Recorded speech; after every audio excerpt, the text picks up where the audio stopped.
Measures of Position and Outliers, Module 2, Part 4. We have talked about measures of central tendency used to describe the data as a group or average, such as mean, median, and mode.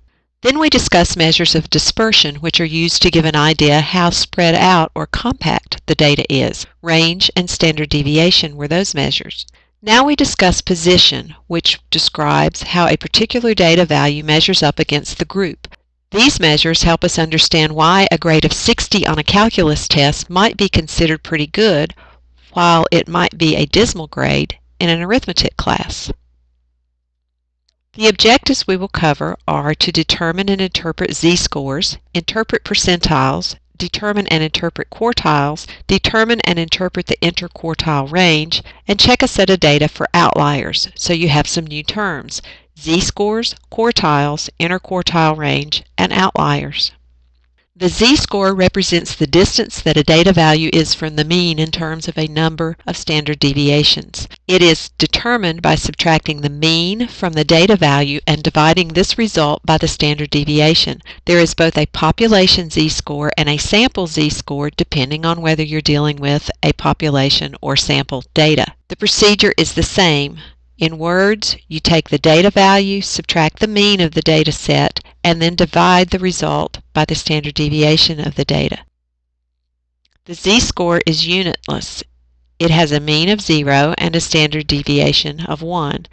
It really is just a way to measure the distance a score is from the mean of its data set.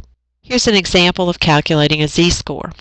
Find the z-score for the data value 76 when the mean is 63 and the standard deviation is 4. So we take our value, which is 76, and subtract the mean, which is 63, and get 13. And then we take the 13 and divide it by 4 and get 3.25. So the z-score for 76 in this set of data is 3.25. This means the data value 76 is 3.25 standard deviations from the mean for this set of data. So here comes that bell-shaped curve again that we used previously. The data value of 76 for this set of data would be way out here at 3.25, which means that for whatever this data, 76 is a pretty rare value. We need z-scores to put data on an even playing field so we can compare data from different sets. For example, if we wanted to know whether a girl was taller than a boy compared to their relative sexes, we could do that if we knew how far each was from the mean of their respective sexes. A z-score simply tells you how many standard deviations you are from the mean. The mean has a z-score of 0. The bell-shaped curve with z-scores would look like this. So where we previously worked with this, we put the mean in the middle. Now in the middle, the z-score for any mean is going to be 0. The first section out was the mean plus 1 standard deviation. Now that's going to be a z-score of 1. Notice it was 1 standard deviation that we added, and the z-score is 1. Next we went out 2 standard deviations, the mean plus 2 standard deviations, a z-score of 2 would be its equivalent. The mean plus 3 standard deviations has a z-score of 3 because the z-score is simply the number of standard deviations you are from the mean. And if you're going to the left, those values just become negative. Using z-scores. The mean height of males 20 years or older is 69.1 inches with a standard deviation of 2.8 inches.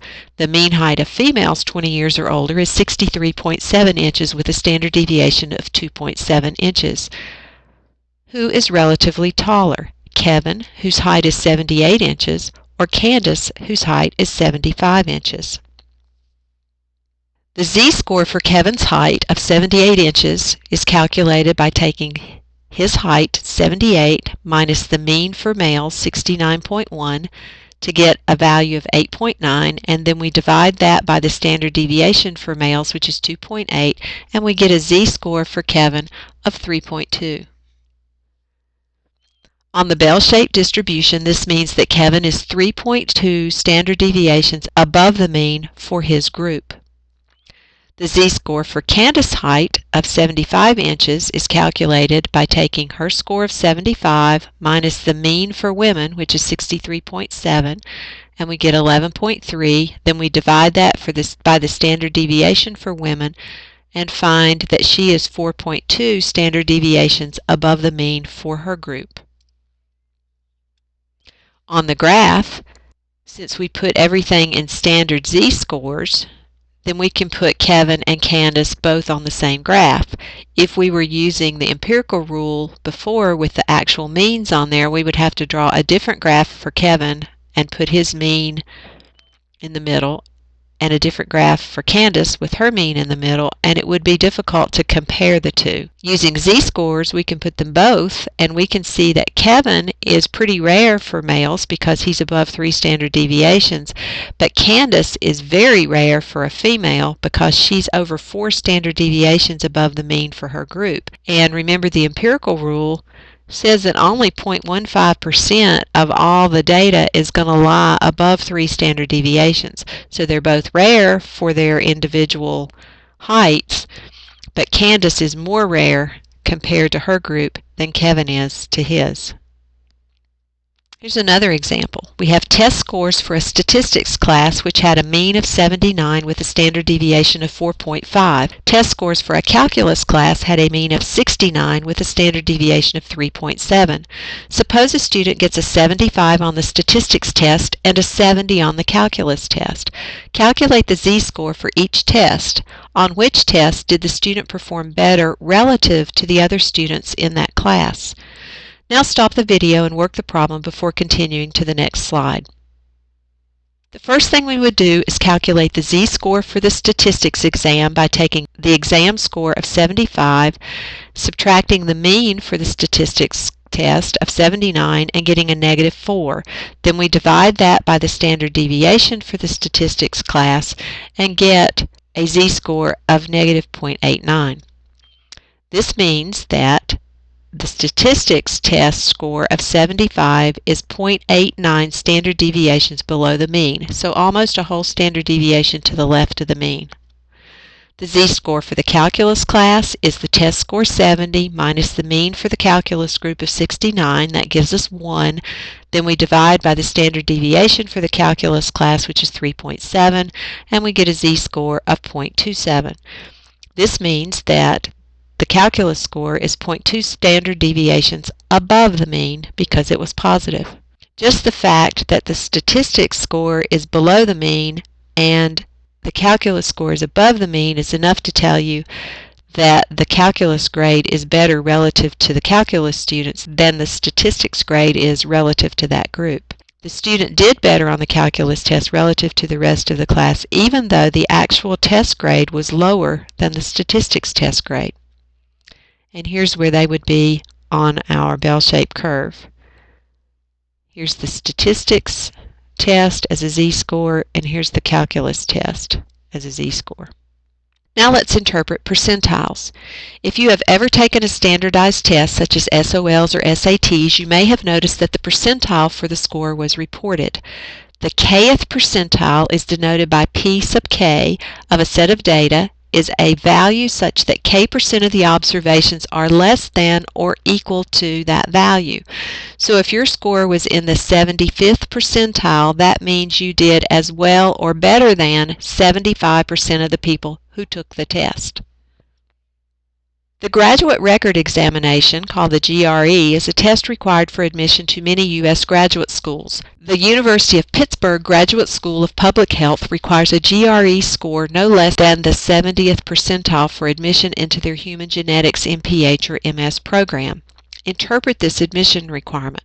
This means you have to do as well or better than 70% of the people that took the GRE that year to get into the University of Pittsburgh Graduate School of Public Health. Note, this means a score that gets you in one year may not be good enough the next year as incoming students are compared to each other. Determine and interpret quartiles. Quartiles divide the data sets into fourths or 4 equal parts. The first quartile is denoted Q sub 1, and it divides the bottom 25% of the data from the top 75%. Therefore, the first quartile is the same thing as the 25th percentile. The second quartile divides the bottom 50% of the data from the top 50% of the data, so that the second quartile is the same thing as the median, or the 50th percentile. The third quartile divides the bottom 75% of the data from the top 25% of the data, so the third quartile is equivalent to the 75th percentile. And this is a graphic that shows you in each quartile you've got 25% of the data. 25% in here, another 25% in here, another 25% here, and another 25% here. Quartiles just divide the data into 4 groups. Percentiles divide the data essentially into 100 groups. To find quartiles, arrange the data in ascending order. The second step is to determine the median, which we already know how to do, and the median is the same thing as the second quartile. Determine the first and third quartiles by dividing the data into 2 halves, which you already did when you found the median. The bottom half will be the observations below or to the left of the location of the median, and the top half will be the observations above or to the right of the location of the median. The first quartile is simply the median of the bottom half of data, and the third quartile is the median of the top half of the data. So finding quartiles is simply finding medians. A group of university students collected data on speed of vehicles traveling through a construction zone on a state highway where the posted speed limit was 25 miles per hour. The recorded speed of 14 randomly selected vehicles is given below. Find and interpret the quartiles for speed in the construction zone. Stop the video and see if you can work this problem using the directions on the previous slide. Finding quartiles is really just finding medians, which you have done before. The data is in ascending order. There are 14 pieces of data, so the median or the second quartile is the median of the 7th and 8th entries. Remember, we take the number of data plus 1 and divide by 2. And that tells us that we need to average entries 7 and 8. So when we average 32 and 33, we get 32.5 as the median, which is the second quartile. Now find the median of the lower half of the data. So the median divided the data in half, so we're going to find the median of the blue half of the data, and that's going to be the first quartile. Notice that there are 7 data points. So if we take 7 plus 1 divided by 2, we know that the median of the blue set of data will be the 4th data value, which is quartile 1 for the whole set of data. Now find the median for the upper half, which is colored in red. Again, there are 7 data points, so we simply count to the 4th entry in the second half of the data, and we'll get the median for that half of the data, which is the 3rd quartile for the entire data set. The interpretation of this is that 25% of the speeds are less than or equal to the first quartile, which is 28 miles per hour, and 75% of the speeds are greater than 28 miles per hour. This means that the majority of people speed in the construction zone. 50% of the speeds are less than or equal to the second quartile, which was 32.5 miles per hour, and 50% are greater than 32.5 miles per hour. This means half the people exceed the speed limit by more than 7.5 miles per hour. 75% of the speeds are less than or equal to the third quartile, which is 38 miles per hour, and 25% of the speeds are greater than 38 miles per hour. This means a quarter of all the people going through that speed zone exceed the speed limit by more than 13 miles per hour. Determine and interpret the interquartile range. The interquartile range, which is denoted IQR, is the range of the middle 50% of observations in a data set. So this is another way of looking at the middle of the data. That is, the IQR is the difference between the first and third quartile and is simply found by subtracting the third quartile minus the first quartile. determine and interpret the interquartile range of the speed data. We found the first quartile to be 28 and the third quartile to be 38. We simply subtract those two and find the interquartile range is 10.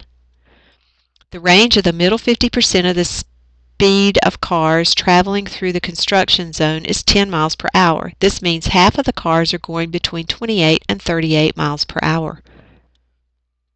Suppose a 15th car travels through the construction zone at 100 miles per hour. How does this value impact the mean, the median, the standard deviation, and the interquartile range? And the values are given below for the mean, median, standard deviation, and interquartile range before we added the 15th car and after we add the 15th car. Again, we see that the mean is not resistant. It changes considerably with the addition of the 100 mile per hour speed. We looked at the lack of resistance of the mean in a previous lesson. The standard deviation also changed quite a bit and therefore is not a resistant statistic. It went from 6.2 to 18.5, so standard deviation is not resistant. The median and the interquartile range are relatively unaffected by the additional piece of data, and therefore we consider them to be resistant statistics. We have already stated that if data are skewed, we should use the median as a measure of central tendency. If the data are skewed, we should use the interquartile range as a measure of dispersion instead of standard deviation. If data are symmetric or bell-shaped, then we use the mean as a measure of central tendency and standard deviation as a measure of dispersion or spread. Outliers.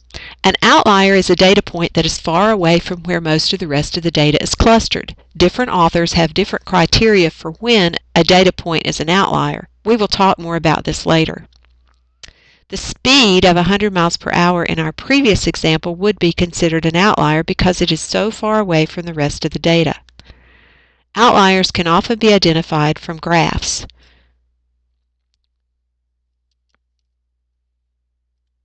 Now complete the Module 2 Part 4 Assessment of Learning. The password is outlier in all lowercase letters.